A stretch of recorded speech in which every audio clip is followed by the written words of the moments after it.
안녕하십니까. 오늘은 웨슬리의 설교 13번째 설교를 우리가 공부하게 되었습니다. 제목은 마음의 할례라고 되어 있는데요.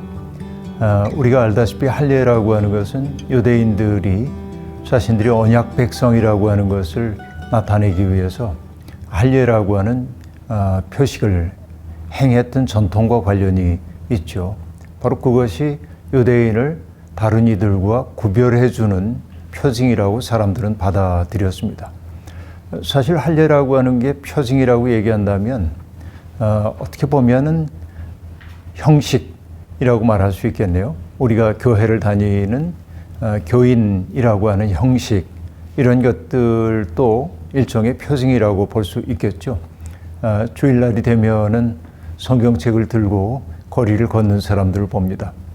요즘은 비대면 상황이 일반화되어 있긴 한데, 그래도 일부 교인들이 교회에 올 수 있는 그런 날이 되면은 어떤 사람들이 주일날 예를 들면 11시 가까운 시간에 말쑥하게 차려입고 가족 단위로 어디로 가고 있으면은 저분들이 교회로 가고 있구나, 이런 걸 우리가 짐작할 수 있죠. 교인 때문에 표징이 의복 속에서 드러나고, 또 들고 가는 가방 속에 성경이 미루어 짐작할 때 성경이 있는 것으로 보일 때 저 사람은 교인이구나, 이런 것을 알 수 있습니다. 문제는 그런 교인됨이, 외적인 표징이 우리의 구원의 보장은 아니라고 하는 데 있습니다. 우리가 어떤 사람인가가 하나님에게는 중요하지요, 교인인가 하는 것이 중요하지는 않다 하는 얘기입니다. 비에르 아베 신부가 들려줬던 이야기가 떠오르는데요. 사람들을 구분할 때 우리가 믿는 사람인지 아닌 사람인지 이게 구별의 근거가 되어서는 안 된다고 얘기합니다. 고통받는 사람을 보고 돌아서는 사람인지 아니면은 고통받는 사람들을 도우려고 하는 사람인지가 모든 판단의 기준이 되어야 한다고 말한 바도 있습니다. 그러니까 그 육신에 받는 할례라고 하는 것이 외적 표징이긴 하지만은 그것이 내용을 갖추지 않았을 때는 외적 표징이 우리를 아주 위선적으로 만들고 내가 꽤 좋은 사람인 것처럼 허위의식에 빠뜨릴 수 있다고 하는 사실을 우리가 명심해야 하겠고, 초기의 교회가 애써 싸워왔던 것들도 바로 그런 데 있다고 볼 수 있습니다. 유대인들은 자기들이 선택받은 민족, 선민이라고 하는 사실을 아주 자부심을 가지고 살았던 것이 분명합니다.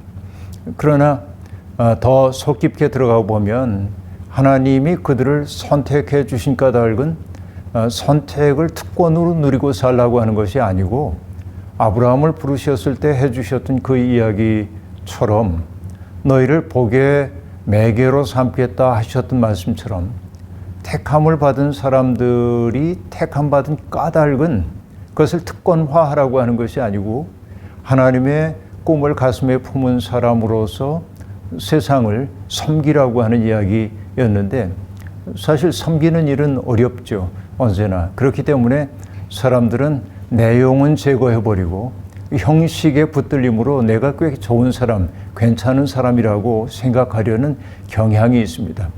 이게 초기 교회도 상당히 큰 도전으로 다가왔던 것이 사실입니다. 교회 안에는 유대인들도 있었고 그렇지 않은 사람들도 있었는데요. 그 유대인들은 예수를 통해서 구원함을 받았다고 말하면서도 또 한편 자기들이 이방인들과는 뭔가 구별되는 존재라고 하는 그 은근한 자부심 같은 것들이 있었고, 이것이 교회 분란의 요인이 되었던 것을 알 수 있습니다. 그 때문에 바울 사도는 그것을 경계하기 위해 늘 했던 이야기가 몸에 하는 할례가 진짜 할례가 아니다. 할례는 마음에 해야 한다 하는 얘기를 하고 있습니다. 마음에 할례를 한다고 하는 것이 무엇인지, 이게 오늘 우리가 함께 생각해야 할 내용입니다.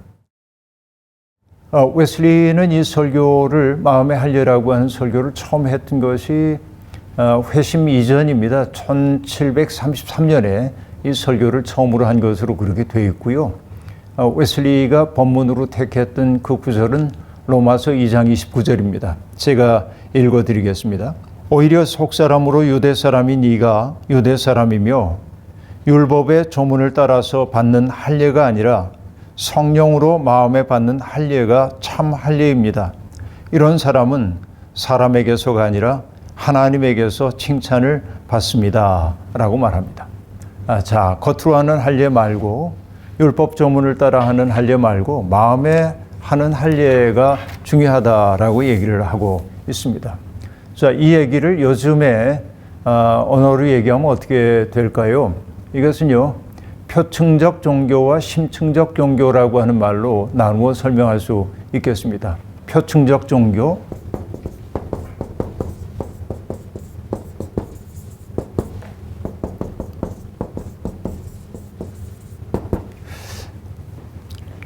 표층적 종교라고 하는 것은 아까 얘기한 대로 외적 징후들을 잘 실천해 가는 것이라고 볼 수 있습니다. 그러나 표층적 종교에 머물러서는 안 되죠. 심층적으로 더 깊이 들어가야 합니다. 그러니까 외적인 징표들이라고 하는 것은 더 깊은 자리에 가기 위한 것이죠. 우리가 교리를 얘기할 때 교리라는 것을 도그마라고 얘기하고 있는데 도그마는 근사치라고 하는 라틴어에서 나온 것으로 볼 수 있습니다. 우리가 했던 종교적인 경험들을 언어화할 때, 언어라고 하는 것은 언제나 기호이지요. 언어화한다고 하는 것은 무엇이죠? 우리가 했던 경험들을 외적으로 드러내는 거죠. 근데 언어라고 하는 것은 언제나 우리의 경험을 다 담아낼 수가 없습니다. 우리가 그 definition, 이렇게 이제 뭔가 define 하는 거죠. define 한다고 하는 것은 뭘 뜻합니까? 한정하는 것이죠. 우리가 뭔가에 대해서 규정을 한다고 하는 것은 그것을 한정하는 것입니다. 그러니까 어떤 틀 속에 들어오지 않은 여분의 것들은 생략하는 거죠. 이게 definition의 한계라고도 볼 수 있겠습니다. 그렇기 때문에 교리라고 하는 것은 우리의 경험의 흔적이라고 얘기할 수 있죠. 그러니까 교리를 우리가 붙들어야 하는 까닭은 그것을 통해서 그 교리가 우리에게 지시하여 주고 있는 경험 세계로 가기 위한 것입니다. 일종의 강을 건너기 위한 배라고 하는 이야기이죠. 그런데 그 교리 그 자체를 붙들고 이걸 사수하려고 하는 태도들이 오히려 더 깊은 심층의 세계 속에 가지 못하도록 하는 경우가 제법 많이 있다고 얘기할 수 있습니다. 결국은 교리라고 하는 것을 통해서 혹은 종교적인 형식을 통해서 우리가 가야 하는 지점은 어디냐면 하나님의 마음이라고 하는 중심을 향해 끝없이 가야 하는 겁니다. 내 마음이 자아의 한계를 돌파해서 타자의 세계로 열려야 하고 타자의 세계를 넘어서서 하나님의 마음으로까지 열려가야 하는 거죠. 바로 이런 것들이 심층적 종교라고 얘기할 수 있겠습니다. 그런데 대부분의 사람들은 심층적 차원에 당도하기보다는 표층적 종교 속에 머물면서 자신이 잘 믿고 있다고 그렇게 여기는 경우가 제법 많다고 얘기할 수 있습니다. 바로 이것이 율법 조문을 따라 하는 할례와 또 마음에 하는 할례의 차이라고 얘기해 볼 수 있겠습니다. 웨슬리는 이거 굉장히 심각하게 느꼈던 것으로 보입니다.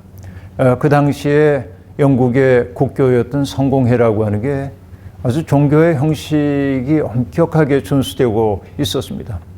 그러나 엄격하게 준수되고 있는 그 속에서 사람들의 내적 변화는 잘 일어나지 않는 것을 안타깝게 여겼던 것 같습니다.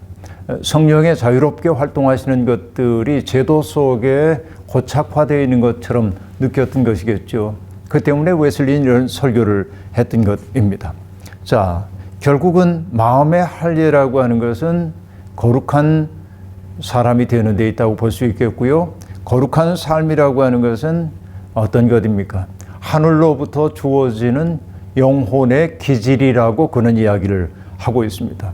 하늘로부터 주어지는 영혼의 기질, 그 기질이 새로워진 상태가 거룩함이고 바로 그게 마음의 할례다라고 말합니다. 우리는 태생이 죄에 이끌리는 존재이기 때문에 그렇게 우리는 맑고 깨끗한 존재가 아니죠. 더러운 존재이기도 합니다. 어떤 분은 뭐 더럽다는 말을 이렇게 표현하더군요.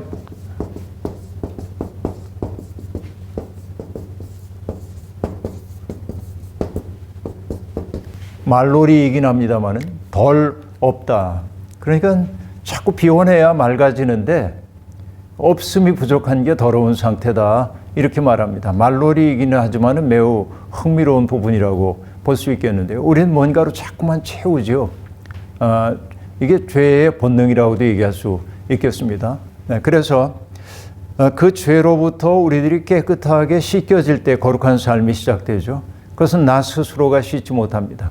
은혜로 씻기워야 하지요. 그런데 내 속이 말끔하게 씻기워진 상태 그 자체로 우리가 만족할 수 없습니다.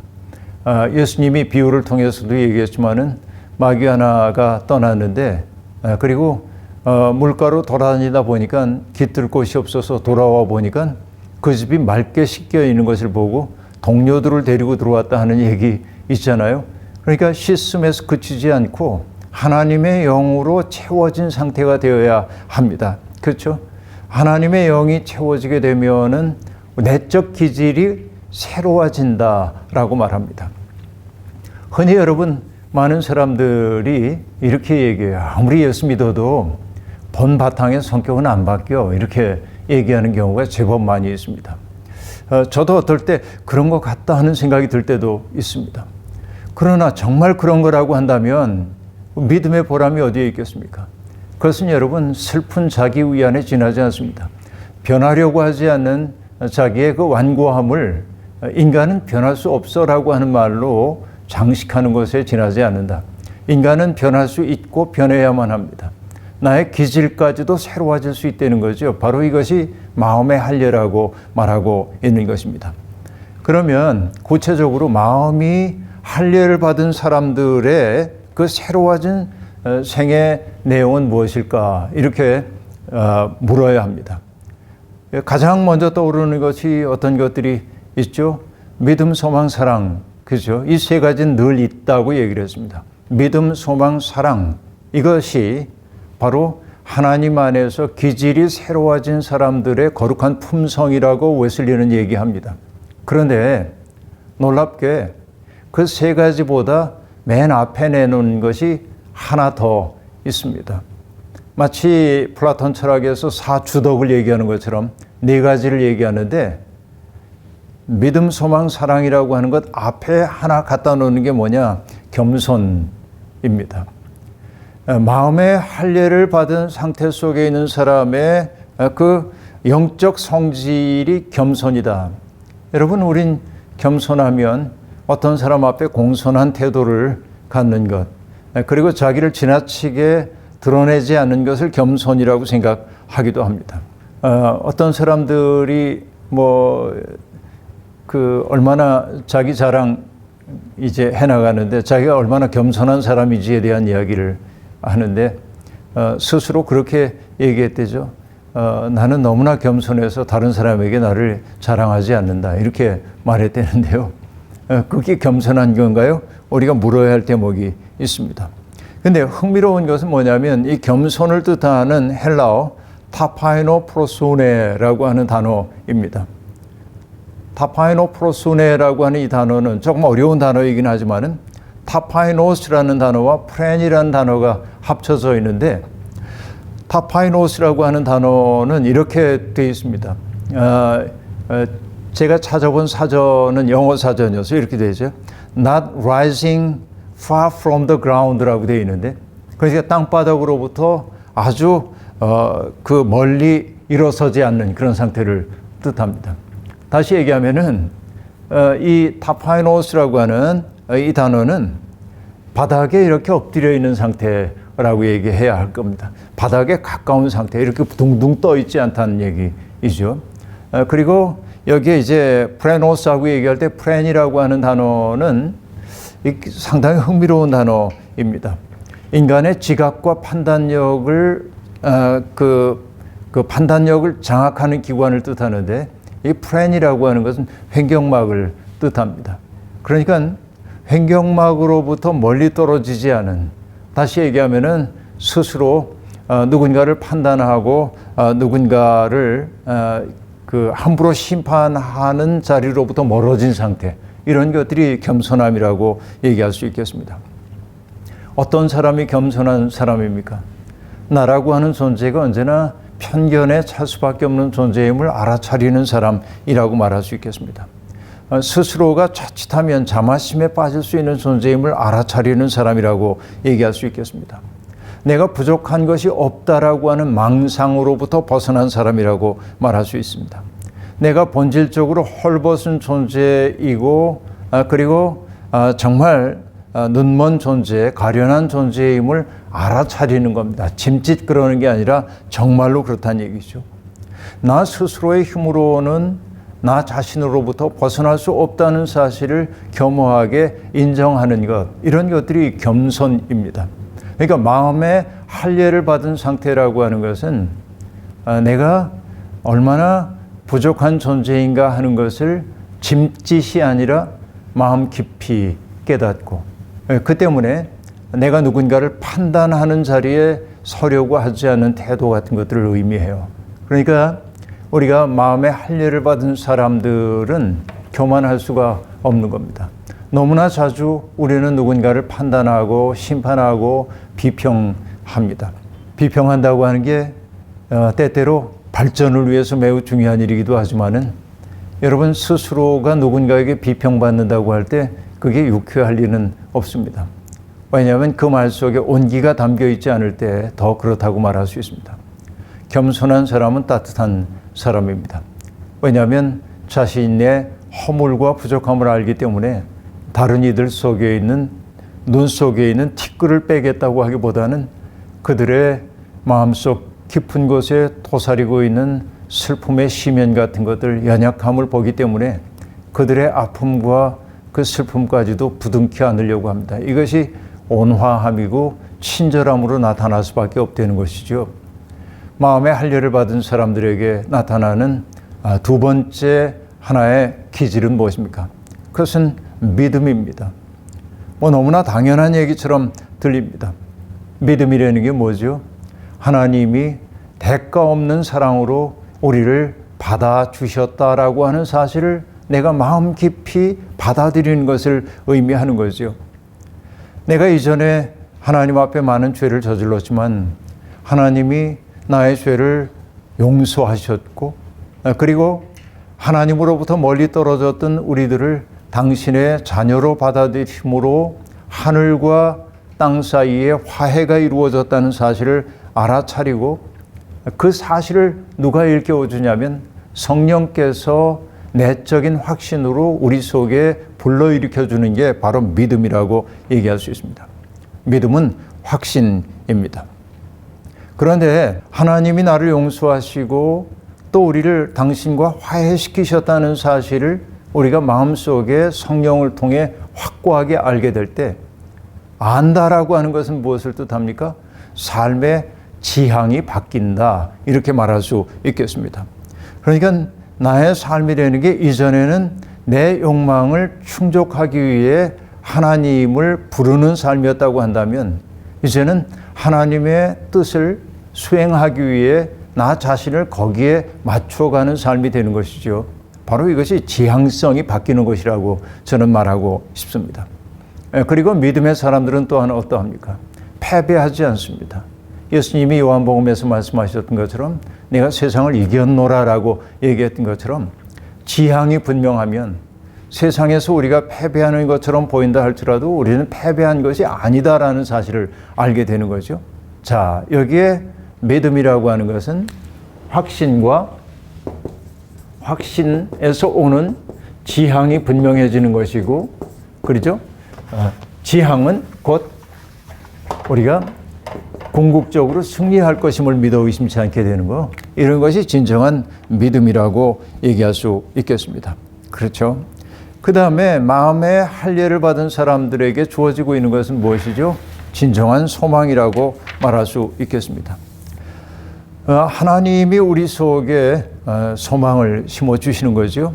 그래서 하늘에 예비된 영광을 우리에게 선취하도록 해주셔요. 소망이라고 하는 것은 어떤 것입니까? 기대입니다. 미래적 부분이죠. 미국에 우리들이 누리게 될 것들을 여기에서 바라보고 맛보는 것입니다. 그렇죠? 하나님 나라를 지금 여기에서 맛보는 것이에요. 이런 것들이 진정한 의미의 소망이라고 얘기할 수 있겠습니다. 오늘 우리가 이 땅에서 믿음을 가지고 살면서 하나님의 뜻을 위해 수고한 그 모든 일들이 허망하게 끝나지 않을 것임을 알아차리는 것, 여기에서 누릴 수 있는 기쁨이 바로 소망이라고 말할 수 있겠습니다.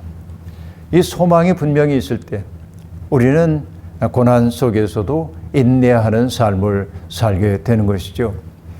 여러분, 그 발터 베냐민이라고 하는 그 사상가가 있는데요. 그분의 역사 철학 태세라고 하는 책에서 보면 유대인들의 삶을 뭐라고 얘기합니까? 메시아적 종말로부터 오는 빛을 받아 사는 삶이에요. 현실은 어두워요, 여전히.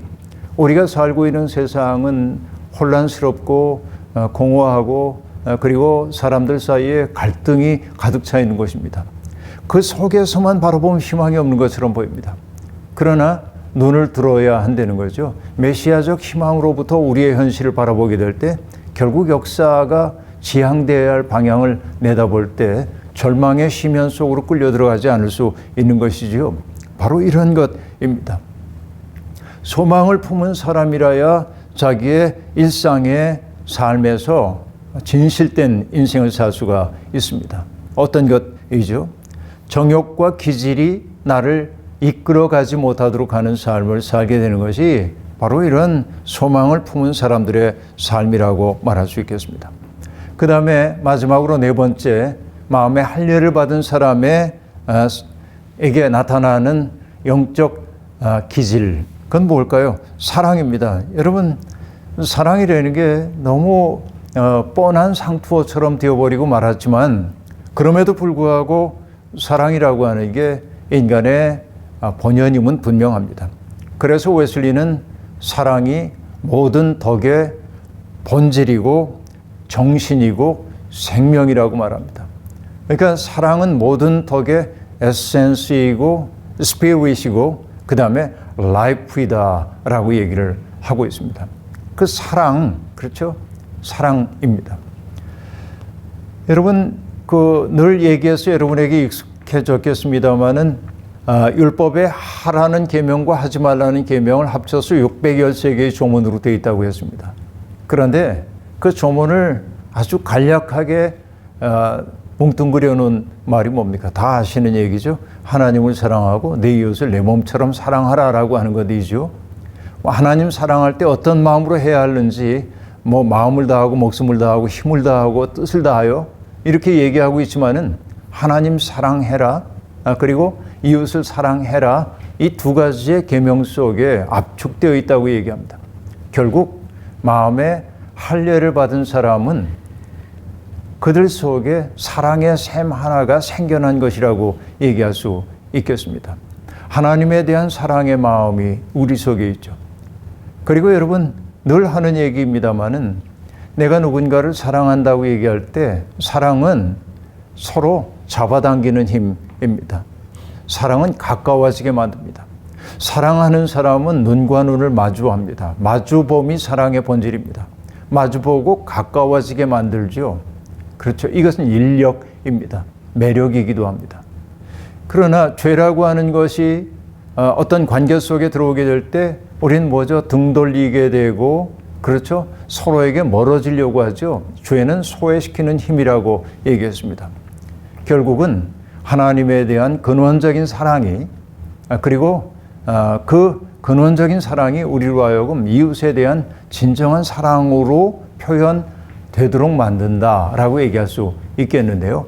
여러분, 그 어거스틴이 이 사랑에 대한 이야기를 하면서 굉장히 중요한 얘기를 하나 하는데요. uti et frui. uti et 굳이 그 라틴어를 알아야 할 까닭은 없습니다만 이건 사용한다라고 하는 얘기고요. 이건 향유한다는 뜻인데요. uti et frui 이렇게 얘기하고 있는데 그러니까 인간은 뭔가를 사랑해야 돼. 향유할 수 있는 것은 어떤 것이냐면은, 향유는 어떤 거냐면 그 자체 안에 만족과 기쁨이 있는 것입니다. 그 자체 안에 있어요. 이 향이라고 하는 글자는 누리다라고 하는 뜻이기도 한데요. 누릴 향자입니다. 근데 동시에 뭐냐면 드리다라고 하는 뜻도 있어요. 그러니까 우리가 하나님의 사랑을 누릴 뿐만 아니라 우리가 하나님의 사랑을 향유한다고 하는 것은 우리를 하나님께 드리는 것이기도 합니다. 사랑의 관계는 그렇습니다. 그분이 내게 베풀어 주신 사랑을 받아 누릴 뿐만 아니라 나 자신을 그분에게 드리는 것도 진정한 의미의 사랑이라고 말할 수 있겠죠. 물건들은 우리가 사용해야 합니다. 그런데 어거스틴이 이 오티 에트 프로이를 꼭 얘기하고 있는 까닭이 뭐냐면, 죄된 인간의 삶이라는 게 이걸 뒤집어 놓고 있다라고 하는 데 있습니다. 향유해야 할 대상을 사용하고 사용해야 할 대상을 향유하려고 하는 태도가 있다라고 하는 얘기죠. 향유 속엔 기쁨이 있는 것인데요. 그러니까 우리는 물건은 사용해야 하는데 물건이나 세상에 있는 존재자들은 우리가 사랑하고 그것 속에서 무상의 기쁨이 있는 것처럼 향유하려는 태도를 가지고 있어요. 그리고 그런 우리의 목표를 이루어내기 위해 하나님을 사용하려고 한다는 거죠. 그렇죠? 기도를 통해서 하나님이 내 뜻에 따라주시기를 우리가 소망하죠. 이게 전도된 인간의 현실이라고 볼 수 있습니다. 오늘 우리는 어떤가를 생각해 봐야 합니다. 하나님을 우리는 정말 하나님의 사랑을 향유하고 있는가? 그 사랑 안에서 마음껏 춤추고 살고 있는가? 그러면 여러분, 우리가 여기에 사용의 대상이라고 얘기하는 것들을 사랑하지 말아야 되는가? 내 곁에서 내게 기쁨을 주고 있는 내 가족들을 사랑해서는 안 되는가? 그런 건 전혀 아닙니다. 사랑해야 합니다. 아낄 줄 알아야 합니다. 문제는 어디에 있냐면 그 대상을 통해서 우리가 하나님이라고 하는 중심에 당도할 수 있어야 한다라고 하는 게 더 중요한 핵심이라고 얘기할 수 있겠습니다. 그러니까 지금 내가 누리고 살고 있는 것들, 내가 소유하고 있고 내가 기뻐하고 살고 있는 그것들이 나를 하나님으로부터 멀어지도록 하고 있다고 한다면 문제입니다. 그러나 그 대상들이 나를 하나님께로 가까이 나아가도록 돕고 있다고 한다면 그것들을 사랑하는 것은 흠이 아닙니다. 하나님이 주신 생의 기회이기도 한 것이죠. 그러므로 정말로 마음의 할례를 받아서 내면이 새로워진 사람들은 그의 지성이나 감성이나 혹은 그 의지를 통해서 하나님의 사랑을 드러내야 하는 것이죠. 바로 이것이 마음의 할례를 받은 사람들의 생이라고 말할 수 있겠습니다. 우리의 외적 삶을 한번 돌아보십시오. 과연 우리의 삶에 이런 변화가 있는가? 겸손함이 우리에게 있나? 믿음과 소망과 사랑이라고 하는 것이 여전히 우리의 내면 속에서 나를 움직여 하는 힘인지 돌이켜볼 필요가 있습니다. 오늘 한국 교회가 이렇게 어지러운 까닭은 율법을 따라 할례를 받은 외적 표징을 가지고 있는 사람들이, 표층적 종교에 머물고 있는 사람들이 심층적 세계 속으로 들어가지 않고 그 표징을 가지고 마치 완성된 인격인 양 하는 데 있지 않나 생각해 보는 것입니다. 우리가 내적으로 새로워져야 할 이유가 거기에 있습니다. 모든 사람들이 마음의 할례를 받아서 겸손한 사랑의 사람이 되면 좋겠습니다.